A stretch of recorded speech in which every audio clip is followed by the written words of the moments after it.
လူကြီးမင်းတို့ကို SCS developer ကဆောက်လုပ်ထားတဲ့ luxury area project တစ်ခုကိုထပ်မိတ်ဆက်ပေးမှာဖြစ်ပါတယ်။ဒီ area project ကတော့ ဘတ်10 တန်းကျော်ကနေစတင်ဝယ်ယူရပြီးတော့အိမ်ရဲ့ဖွဲ့စည်းပုံလေးခြံဝဲနေထားတွေကတော်တော်လေးကိုလှပပြီး luxury ဆန်တဲ့အကြောင်းကိုအခုလက်ရှိမှာအယောင်းဝယ်သွက်နေတဲ့ area project တစ်ခုပဲဖြစ်ပါတယ်။ကျွန်တော်အထက်မှာအသေးစိတ်လိုက်ပြပြပါမယ်ဗျ။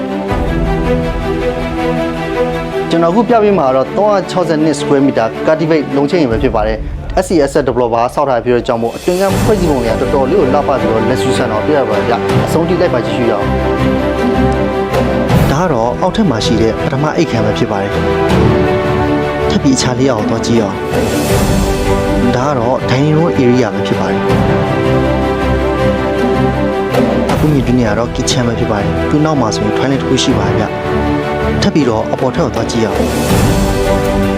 အပေါ်ထပ်မှာဆိုရင်အိတ်ခမ်း3ခမ်းဖွဲ့စည်းပေးထားတာကိုတွေ့ရပါတယ်ဗျဖွဲ့စည်းပုံဒီဇိုင်းလေးကတော်တော်လေးလှတာကိုတွေ့ရပါတယ်ဒါကတော့ပထမအိတ်ခမ်းပဲဖြစ်ပါတယ်စပိတ်ကလည်းတော်တော်လေးကိုကျယ်ပါတယ်ဗျသူရဲ့ကဲမှာဆိုရင် closet နဲ့ toilet ဖွဲ့စည်းပေးထားတာကိုတွေ့ရပါတယ်တော်တော်လေးကိုလှပါတယ်ဗျထပ်ပြီးအခြားလေးအောင်တော့ကြည့်ရအောင်မြင်တွေ့နေရတော့တတိယအိတ်ခံပဲဖြစ်ပါတယ်။သူ့ရဲ့မှာ toilet နဲ့အဝတ်လဲခံဖွဲ့စည်းပေးထားပါတယ်ဗျ။ဒါကတော့ဒီခန်းမြောက်အိတ်ခံပဲဖြစ်ပါတယ်။